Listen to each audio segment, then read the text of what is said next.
Joined right now on Kumite TV is undefeated welterweight prospect, the Ghost, AJ Fletcher. AJ, appreciate the time, man. How's life over there? It's good, man. We living, going good. Just same old, getting punched in the face pretty regularly, and that is about it. Exactly, right. Now, how did you find out about the Contender Series opportunity? Was it originally scheduled for the summer? This season of the Contender? Yes. That's a good question. I did hear. I think you're right. I think it got pushed back. I don't know if it was officially scheduled or anything like that, but I did hear from what I remember that they were looking at spring or like early summer. But I guess, COVID and all pushed it back a little bit, but we here. Yeah, for sure. So throughout the whole year, 2021, did you know that this was coming to you even though you were fighting the whole time? No, man. So after my seventh fight, we had an idea that, I was on the radar for the Contender, but nothing official just yet. No paperwork, no nothing. So we decided to go ahead and take another fight, knowing that we may have that come up. And it turned out like 2 or 3 days before I had this last fight, like while I was cutting weight and all, my manager and my coach called me saying, hey, we got this shot on the Contender. So there was like 10 or 15 minutes where you're like, oh, hell yeah, we got that shot. And then it's like back to reality, like, hey, don't go eat or drink nothing. Like, you got to go cut weight, like, chill. Like, you got a job to do. And then, then you can kind of celebrate a little bit. But, yeah, that was kind of like what the call was like, I guess. Just staying active, staying ready. And it came at a really weird time, I guess, but a good time nonetheless. Yeah, no doubt about that. Now, I just want to rewind a little bit. There's a story out there about you taking a fight early in your amateur career on 2 hours notice, and you having to borrow everything from everybody and then stepping into the cage. Could you tell us that story, man? Yeah. So this was right around we have a season called Mardi Gras season, I guess, around here, and there's a cake called a king cake that comes out around those times. And let's just say they're not the most healthy cake, but they are absolutely delicious. So it was around that time, and I actually had a fight scheduled that night, but the week of, it fell through. Had a couple opponents pull out and all, and just wasn't planning on fighting. But I still had a few teammates on the card, so me and my family got a hotel room at the casino it was at, and we were eating plenty of food now that I didn't have to weigh in. We were starting to get before the event started. Once we got there, we're having a few beers and having some drinks and stuff, and getting ready to go down. And on our way down to the tables, we found out that a 155er, my weight class at the time, somebody had fell off, and they were looking for a replacement. So one of my coaches was running through the casino hallway, like looking for a phone charger, and he came up to me and was like, "Hey, did you hear?" I'm like, "Hear what?" I'm about to go, like, I'm in jeans and a t-shirt, like getting ready to go watch. I'm like, "Hear what?" He goes, "You might have a fight." And I'm like, "Excuse me, what?" So he's like, yeah, there's a 155er that fell off, and Tim, my head coach, is looking for a fight, and maybe you might be able to slide in. So I follow him in jeans and a t-shirt towards the back where everybody's in their locker rooms and all that. And for the first, like, probably 45 minutes I was back there, I was actually in the same locker room as my opponent because they hadn't figured out what corner I was going to go in or whatever just yet. So everything kind of gets fast forwarded. My two coaches are cornering somebody else we had on that night. I'm in the back locker room now, and I'm warming up with somebody's coach who I've never met. I'm wearing he was a 125er, and I was wearing his jock strap to hold his cup, his shorts, and then I borrowed his mouthpiece as well that covered, I think the first 3 or 4 of my teeth right here. And yeah, dude, we rocked with that. They gave me some gloves, taped them up. My nose got pieced up pretty good for about a minute and a half, and then I landed a liver kick and threw some right hands and got out of there with beer in my belly and food in my belly as well. So it was a good night. Definitely a good night, man. That's a wild story, man. It's a fun one. Now, for yourself, you started at lightweight and then you moved up to welterweight. Like, what was that journey like going up a weight class for yourself? It was interesting, man, because I was when I started off, I was making 155, no problem. But what I didn't realize is that being, 20 years old when you're making 155 is going to be a lot different than being 23, 22, 24 years old when you're trying to make 155. And being in a frame that's still growing, you have to kind of, I don't know, you have to play that dance a little bit, and you just kind of got to figure out where's best for you. So 55 started getting harder to make. My body started densening up, and just with time, with age, with experience, like it just became obvious that 155 wasn't going to be a home for me any longer. My body feels a lot better at 170. I think the product I put out there at 170 is a lot better than at 155. And there's a few kind of fights where, I'll never blame anything on a weight cut, but you can kind of like, I don't know, you can just, how you feel in certain fights. And you're like, okay, let me just run this experiment and see if I feel this way at this next weight class. And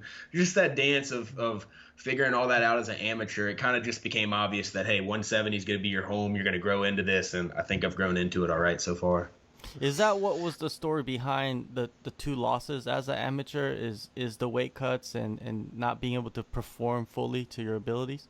Maybe a little bit of that, but also maybe I think a good bit of it was my wrestling and my ground game. I came in with a kickboxing background, and I don't know, I think I was naive at that point, saying, "Oh, I have good takedown defense and all that." But it's I think MMA's evolved past the point where you can't just have like the counter to the thing. You have to kind of be good at the thing to know how to use it yourself and know what the counter to that counter is. You have to know those like deeper levels of that little skill tree, that move tree, and just having a counter isn't quite gonna do it, especially at the higher levels. So maybe a little bit of the weight cut, but I'd say more so than that, I think my grappling and my wrestling just needed some work, and I really dove deep and fixed those parts of my game. So yeah, your amateur career has paid dividends as a professional. You're undefeated, 8-0, 7 finishes.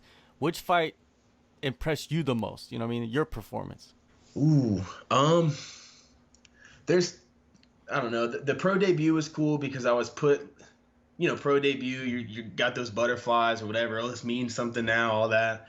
And I got my nose pieced up pretty good. It got broken, and I won't go into the details, but had to have some stuff done to it to drain it out and all that. So having that happen, relatively early in the fight and still push through and get a finish late in the fight, that I'm pretty proud of myself for that moment. And then also something similar in my 4th fight where I got a little spinning heel kick knockout after I got cut pretty early in the fight, and there's pictures with blood and all that on my face as I'm doing the little kick. So both those moments where like you're presented with real adversity in a fight, a real chance to like look for a way out, a real chance to like, oh, he went out on his shield, but like, did you really? Like, I don't know. As a fighter, you have those like, what do you call it? Split-second moments where your brain runs super, super fast, and it's almost like you have a conversation with yourself. And in both of those instances where, shit turned bad, I had that conversation, and I went back into the danger and conquered it in a way. And those are probably the ones I think, the highest of myself for sure. When you look at your highlight package, right, you see a lot of violent finishes, man. We don't get to see that part you just explained of you overcoming that adversity. And I think that's what highlight packages, kind of is in a way an illusion somehow, you know what I mean? Because you don't get to see the full fighter, right? Definitely, yeah. There's a lot more to me than those highlights. Trust me. There's a lot of bad spots I've been put in and a lot of bad positions, but I think ultimately that's what's turned me into the highlight machine or whatever that you have seen. Mm-hmm. You've got to have those. There's no way of sharpening that steel without putting it in the fire. So as I got to experience a lot of those moments as an amateur and as an early pro, and now those are things that I get to carry with me going into these big fights now that are only going to get bigger. Gladiators Academy. How did you end up with that team? So I had started training in Baton Rouge, which is about an hour to hour and a half away from Lafayette, which is where Gladiators is at. And I did that for about a year, starting off with like a kickboxing kind of bag classes and, some sparring every once in a while and some jiu-jitsu sprinkled in. Towards the end of that, I did a kickboxing smoker match or two. And one of the guys in the gym had kind of traveled around and trained at some pretty decent gyms. And he was like, look, if you really want to, you really want to make this like your life, or you really kind of want to build into this, like you've got to go somewhere where MMA is kind of the focus, and I think one of the best places in Louisiana, or really in the South, to be honest, is Gladiators. So after my freshman year of college of doing that kickboxing kind of base, I decided to go ahead and make the move and pick up everything, transfer colleges and all that, and come out to Lafayette. And that's kind of how we got started. Isn't that the place where Poirier goes back when he goes back home? That's where he trains? Yep, that's it. So What was it like when you first got into training with him and started to, get scrappy with, sparring and all of that? Yeah, well, I got beat up, that's for sure. But no, man, it was I think I met him for the first time when I was like, I don't know, like 19, 18 or 19, Wow. probably 19, I want to say. So pretty young in my MMA career too at that. And I just remember like, I don't know, he's a super genuine dude for sure. Like you have this idea, or at least I did, of people and sports people in general coming from football and soccer and all that. People you see on TV, you make them up in your head to be some like, I don't know, some titan almost that's like not from planet Earth. And to like, for me to get to see somebody like that in the room, that's, just a normal dude who'll like hang out, he'll crack jokes, he'll, stuff like that. Like being able to see him where he's taken his career and then being able to see how relatable and how much of a man he is, it made it real for me. It made a lot of these lofty goals, a lot of these things I have in my head, it made them tangible, and, yeah, there's also been, I mean, experience-wise and technique-wise, there's so much I've learned from him that, I start applying to my own game. It's invaluable to have somebody that around you, really. Somebody around you like that, for sure. No doubt. And, he's the guy that came up with Tim Crater. You also, Tim Crater is your head coach. How has it been just formulating your whole skill set with that guy? We come to fight, that's for sure. If you watch any of Tim's fights, if you watch Dustin fight, if you watch anybody from our gym fight, we come to bang, that's for sure. And Tim will tell you, man, like we have that habit of like wanting to get into wars and all that, but he coaxes us out of that and makes us do it intelligently, intelligent kills and all that, not just needlessly going in and bashing each other's brains out and all that. But no, man, it's been incredible, and he's somebody he was Louisiana's first jiu-jitsu black belt. So in terms of the groundwork, I mean, around here, there's not really many people you could go to better, for that. And he's got a really great boxing base, and he's got a really great kickboxing base. He's got a lot of pieces of the game from a lot of different places he's traveled in his own career from around the world, and for him to bring all that back to Lafayette. I think it's changed not just my game, not just Dustin's, but the whole fight culture around here in general, to be honest. Leonardo Damiani, he's going to be your opponent on the Contender series. What are your thoughts on the matchup? Leonardo's a tough dude, man. He's muscled up like me. He's comes forward. He comes to fight as well. He throws hard shots. And he's not bad at any part. He's good at what he does. His wrestling, he's got his areas he's good in. His jiu-jitsu, he's got submissions on his record. It's he's good, man. He's got certain tools and he knows how to use them. When it comes down to how I think I match up with him, I think I just have more tools. I really do, and I think a lot of my tools are sharper. I think I think I actually have more experience than him in some ways in terms of the amount of fights we have, amateur and pro combined. I think I'll be able to take him into deep water. I think my gas tank's a little bit better. And yeah, man, I just think I have a little bit more tools to get the job done. And it's nothing on him, man. I think he's great at what he does. It's just I think I'm going to be able to solve that puzzle. Are you treating this like any other fight, or is there a little bit more pressure, with the contract on the line? Yeah, man, I could lie and say, no, dude, it's just another. I mean, for sure, there's definitely going to be more pressure, but you don't. As you do more and more fights, like if you're doing it right, you come to expect that, right?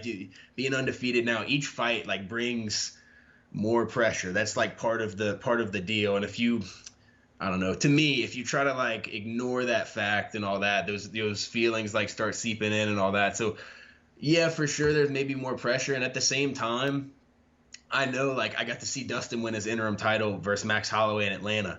And I had this moment in there when I was sitting in the crowd. I was like, oh, like the crowd was, a filled arena, and there's those same moments in a filled arena or in an arena like I would fight at, in a gymnasium or something with 1,000 people or 2,000, whatever. There's still those, like, silent moments, I guess, when the fight goes on. There's still those, like, big, loud moments. And I don't know. I guess what I'm getting at is a lot of the stuff outside of it changes, but a lot of it also kind of stays the same. And one part that definitely stays the same is the fact that no matter where it is, where in the world, it could be on Fight Island, it could be in a bathroom, it could be outside, it could be anywhere. No matter what it is, I'm going in there against another body type, another that brings its own movement patterns, its own set of techniques, its own strengths, its own weaknesses, and that part doesn't change. So in terms of all the stuff around it, yeah, it may change, but I know whenever that cage locks, like that purity is what comes through, and it's not any of the things around. And I don't know. I kind of welcome those feelings of things getting bigger. I think that's our reward for being successful and testing yourself. So yeah, for sure, maybe more pressure, but also I think I've built myself into something capable of handling that. You feel like a lot of fighters, they're not able to do that, you know what I mean? Like separate the outside, from the inside the cage, aspects. And then when they do step inside, it's just they're carrying all that weight of that they don't perform, or they just don't know what they're doing, and they're just kind of like a deer in headlights, right? I think that is a big aspect of it, right? Oh, for sure. There's that. And then I think a lot of guys, like, this is going to sound maybe weird and maybe a bit like counterintuitive, but I think a lot of guys place their weight or their stock like in the results too much, if that makes sense. I think if you place your stock and your weight like in the work day to day, and you just make sure all that stuff gets done. Conor McGregor has this quote that preparation breeds confidence, and I'm sure he jacked it from somebody else, but anyway, it's out there. And I think he was back in that point of his career. He was spot on, dude. Like whenever you put your weight in that preparation day to day, and you can check all the boxes, you go into it. It's like preparing for a test, right? I know I've studied, I know the material, I can read it backwards, I can read it upside down, I can do whatever with it. And when you know you can do that, and you go into the test, there's not this feeling of like, oh, okay, let's get it done, I hope I do good, blah blah blah. No, I'm gonna enjoy. I'm gonna take my time. I'm gonna enjoy it. I'm gonna go down the list. I'm gonna look at all these things, take my time, double check it. I'm gonna do all these things. I'm not gonna rush to get out of there. I'm gonna enjoy the time while it's happening, because I'm ready for this and I've earned it. What type of performance are you envisioning so you could earn yourself that contract? I don't know how I'm gonna finish. I always go for a finish, man. I don't. If there's anything we've learned, especially over the past like few years with some judging, you don't want to let it go there. And I think, I don't know, just in terms of how I think about a fight, I want there to be that like finality. So I'm definitely going for a finish. I don't know necessarily. I have an idea where some openings may be. I have an idea of where my strengths will be in the fight and some good places, but I don't necessarily know which one's going to come to fruition. I guess honestly, it kind of depends on how Leonardo wants to be solved that night, and that's just how I'm gonna, it's a puzzle you have to paint in there, and I look forward to seeing how it plays out. But we're coming for that finish, and we're coming to climb the cage, and we're coming to look at Dana White and saying, you need me, bruh. All right, well, August 31st, man. Dana White's Contender Series, Las Vegas. Thank you, AJ, for the time. Good luck on the fight, and your journey. Thank you, bro. I appreciate it.